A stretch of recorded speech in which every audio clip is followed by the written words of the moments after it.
The crisp, cool air of Halloween night 1992 hung heavy with the scent of burning leaves and cheap plastic costumes. Streetlights cast long dancing shadows, but inside Jason's garage the glow was warmer, more conspiratorial.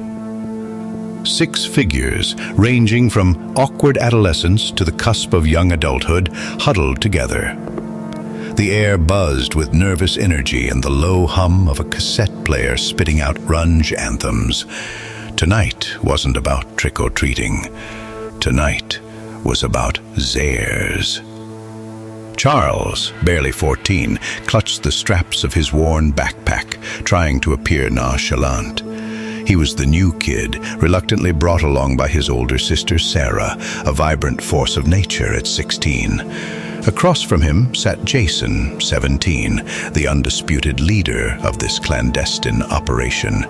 Jason was all sharp angles and cool confidence, his eyes glinting with a mix of mischief and genuine thrill.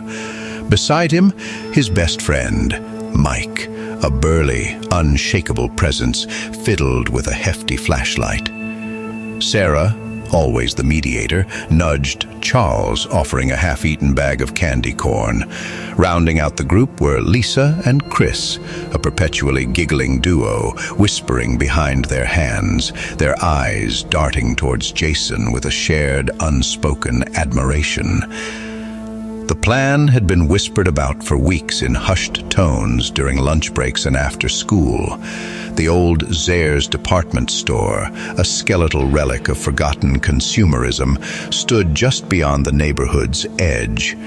It was slated for demolition, its days numbered, making tonight their last, best chance to explore its decaying grandeur. Jason pulled out a crumpled map, traced with hurried lines and circled X's.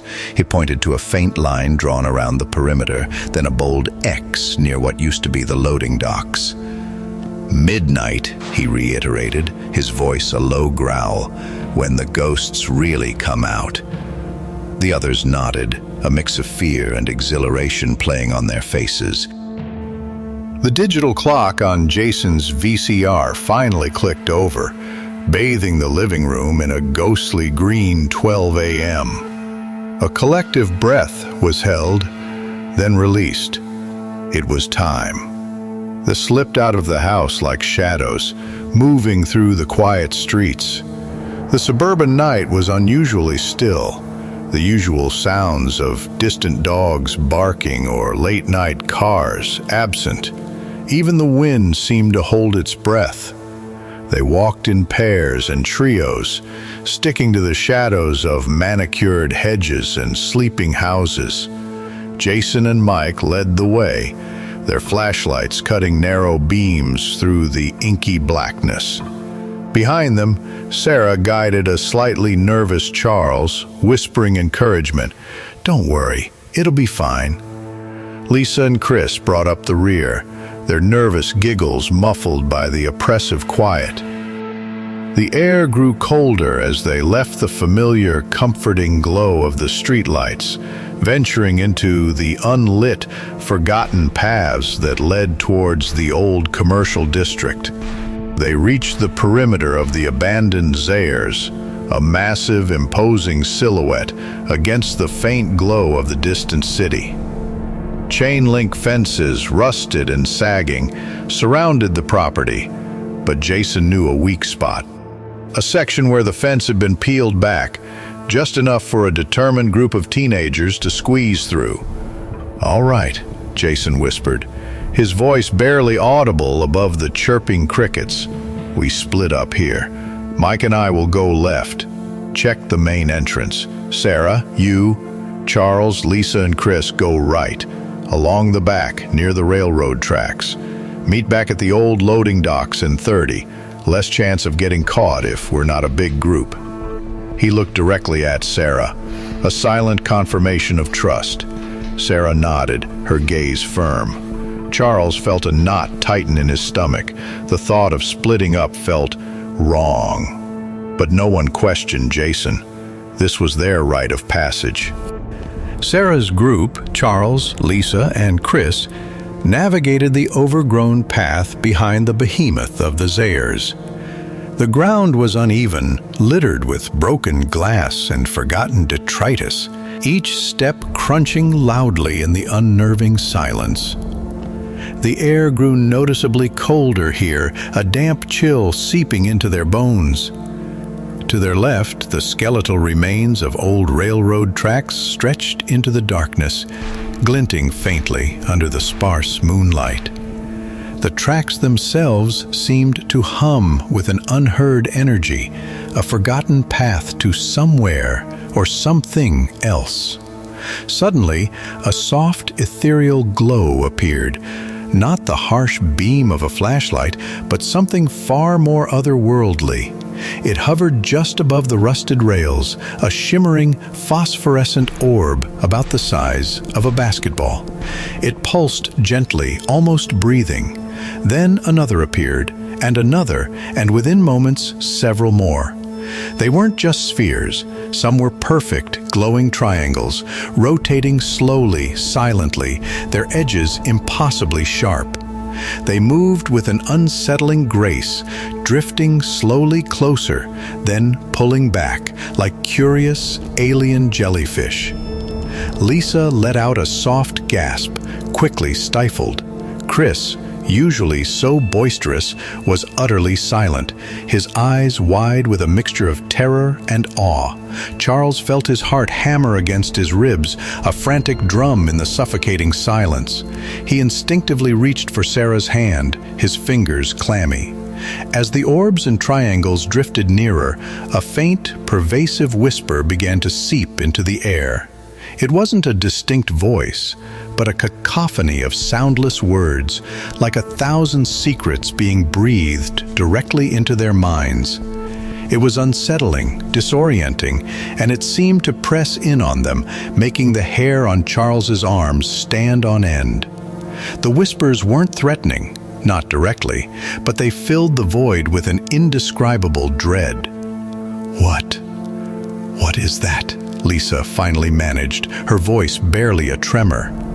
Sarah, usually so composed, looked utterly bewildered.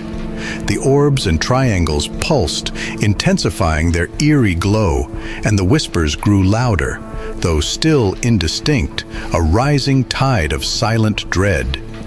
They had to get away from them, but the fear had rooted them to the spot. Sarah, pulling herself from the paralyzing fear, suddenly found her voice. "Run! To the docks!" she yelled, her voice hoarse. They didn't need to be told twice. They stumbled through the darkness, adrenaline surging, the crunch of gravel beneath their feet a deafening roar in their ears. The whispers, however, didn't diminish.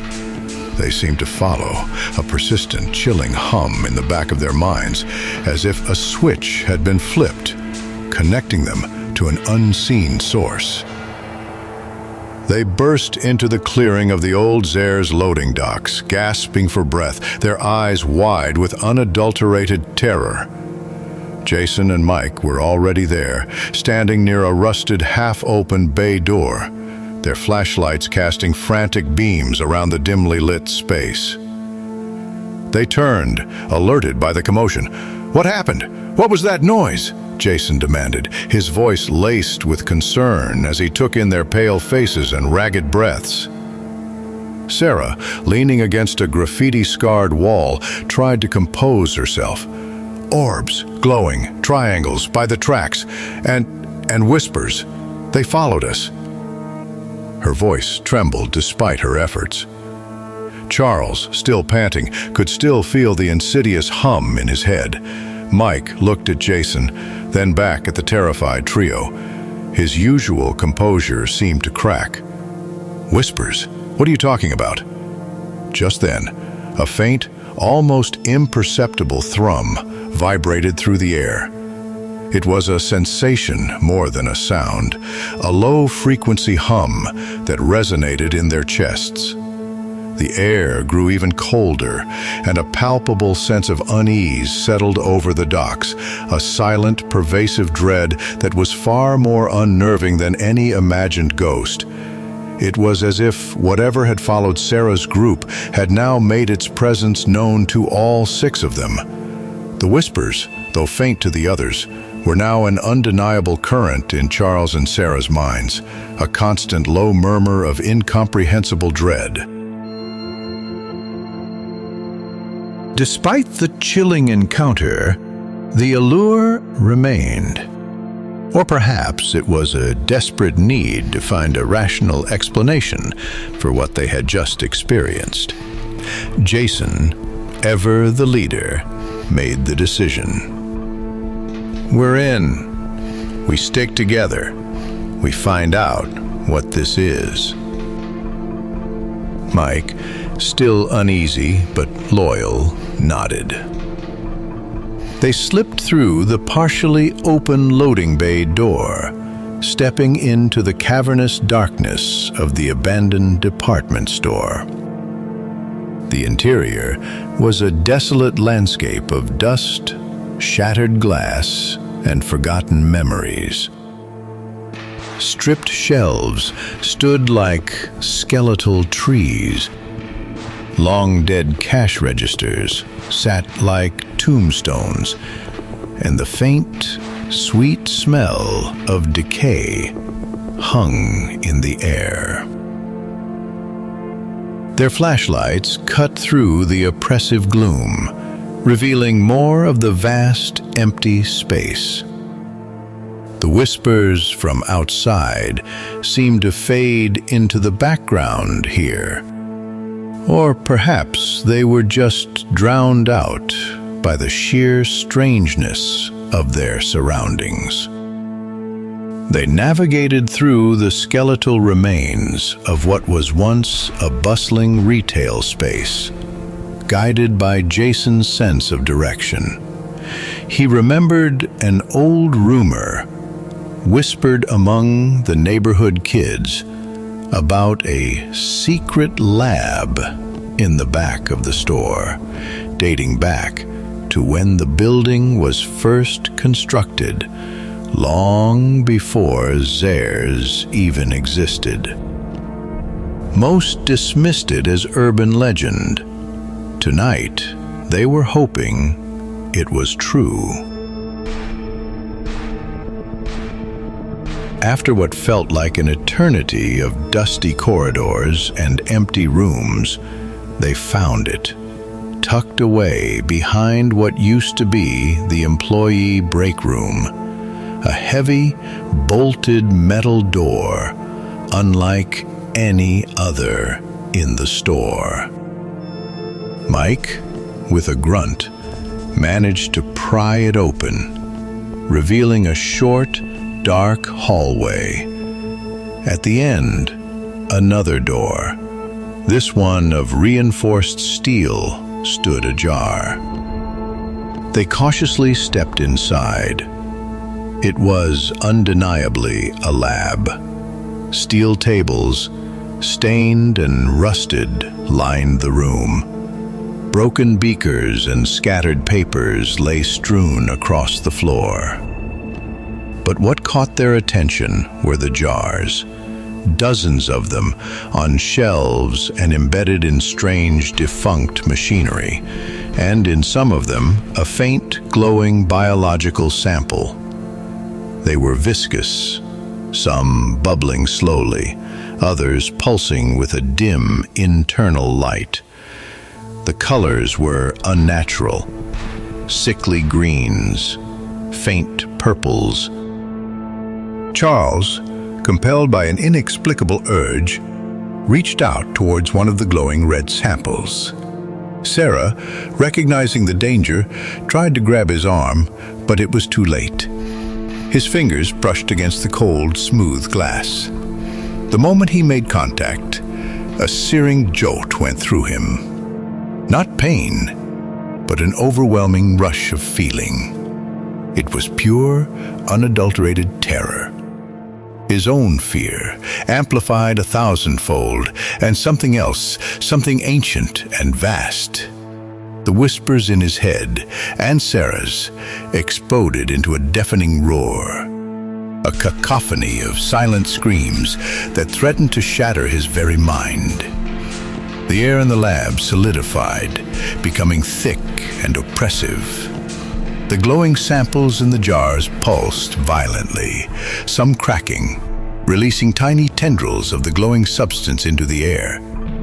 The orbs and triangles, the ones they had seen by the tracks, were now visible inside the lab, forming like ethereal bubbles from the air, glowing brighter than before, swirling around the room. The truth slammed into Charles, a horrifying revelation. These weren't biological samples. They were condensed fear, and the orbs and triangles, the whispers, the entity, it fed on it. It had been trapped here, feeding on the residual fear of a forgotten place, of demolition, of abandonment. And now, by touching its essence, they had connected to it, perhaps even freed it. The entity's presence was immense, invisible, but undeniable. It was a being of pure dread, now tasting fresh, potent fear from its new hosts.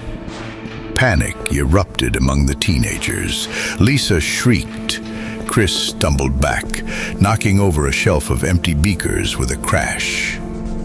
Mike, his face pale, grabbed Jason, shouting, "We have to go, now!"